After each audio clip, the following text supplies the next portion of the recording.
In just over a week, more than 900,000 Arizonans could lose the money that allows them to put food on the table. Thanks for joining us for 12 News at 10. I'm Kariba Devine. I'm Troy Hayden. 12 News has confirmed now that starting next Saturday, that's November 1st, Arizona will not be able to provide SNAP benefits due to the government shutdown. 12% of Arizona's population relies on SNAP, also known in the past as food stamps.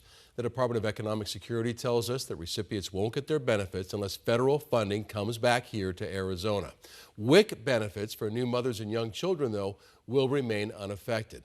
And this comes as the shutdown continues into its third week, now the second longest in U.S. history. A 29-year-old Valley man is dead after police say he was blindsided and punched from behind in Old Town Scottsdale. His name was TJ Pizzola, and tonight 5 people are facing charges for the attack. 12 News journalist Bianca Bono sat down with his family and has their emotional story. Can you talk about what TJ was like as a kid? Oh, gosh.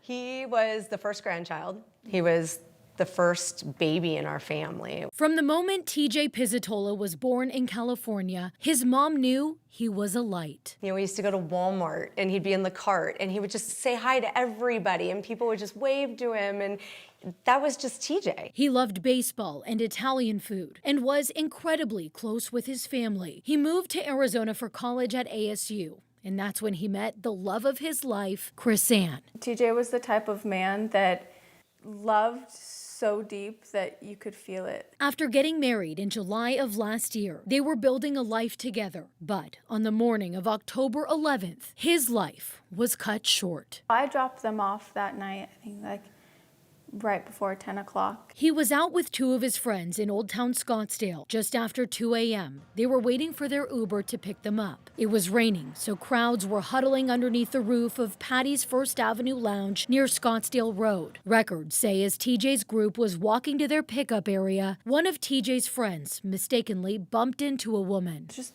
let them walk away. I don't know why they didn't just let them walk away. Police say as TJ and his friends kept walking, that woman and 4 of her male friends followed them. Then, 24-year-old Drew Meneses attacked TJ from behind, blindsiding him and punching him in the head, rendering TJ unconscious. Around that time, Chris-Ann checked his location. Checked his location and it started moving. And then I saw that it was at the emergency room. She rushed there, calling Gina and other family members. Gina was in Tucson. All we knew was TJ's in the hospital, he lost consciousness, he was intubated, and it doesn't look good. TJ died from his injuries. What has gotten you through the past 2 weeks?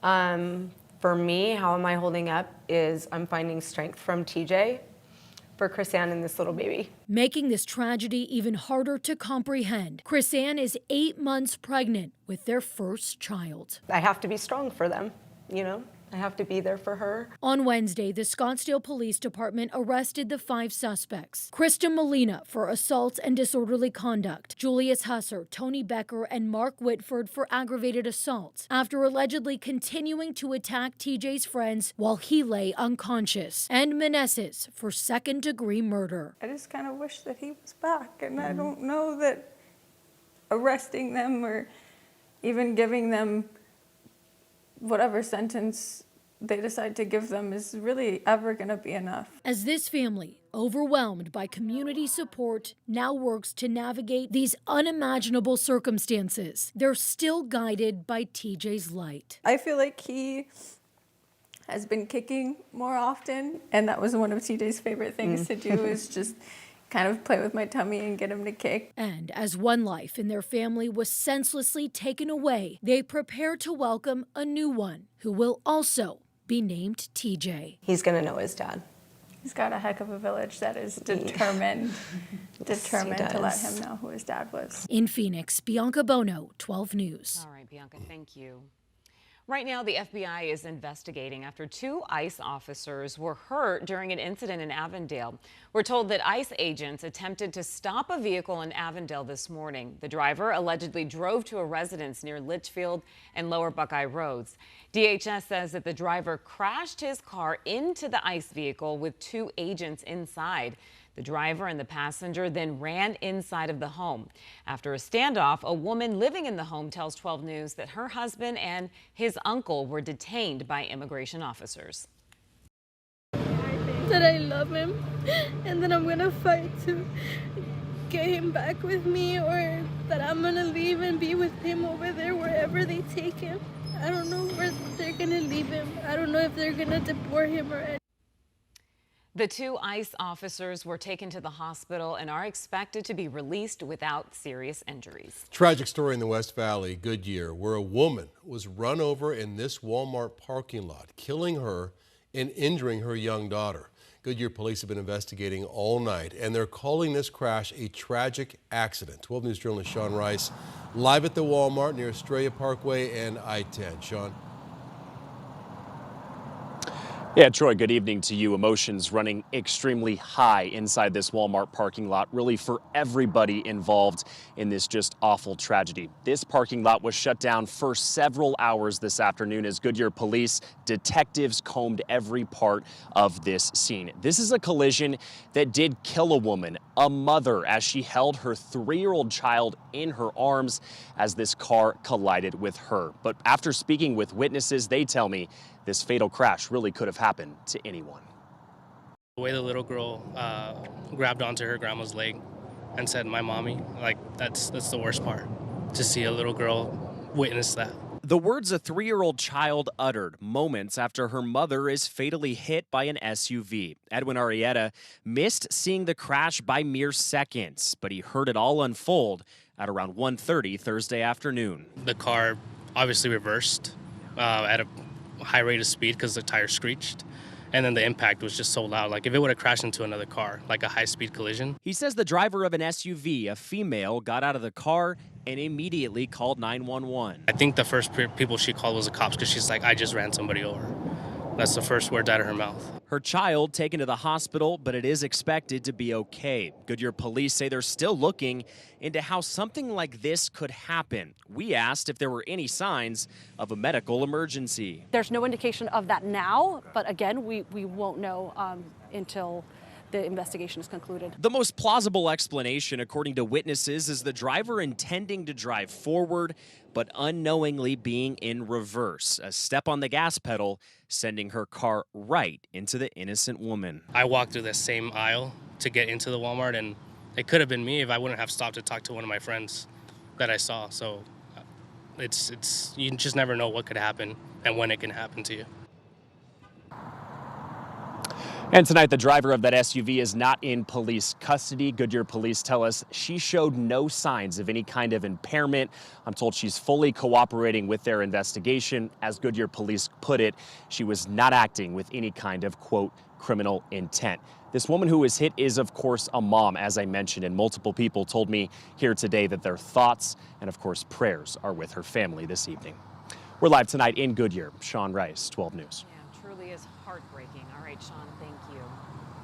New tonight, a warning about a new scam involving cryptocurrency. 12 News journalist Maria Stobbs sat down with a Valley woman who says that she lost thousands of dollars after falling victim last month, and now she's hoping that others will avoid the same trap. Sergeant Adam Anderson with the Maricopa County Sheriff's Office. When Laura Bergen received this voicemail, she called back right away. At first it seemed really legit. The caller texted her this handbook for federal grand jurors, saying she failed twice to appear as a juror. What were you feeling?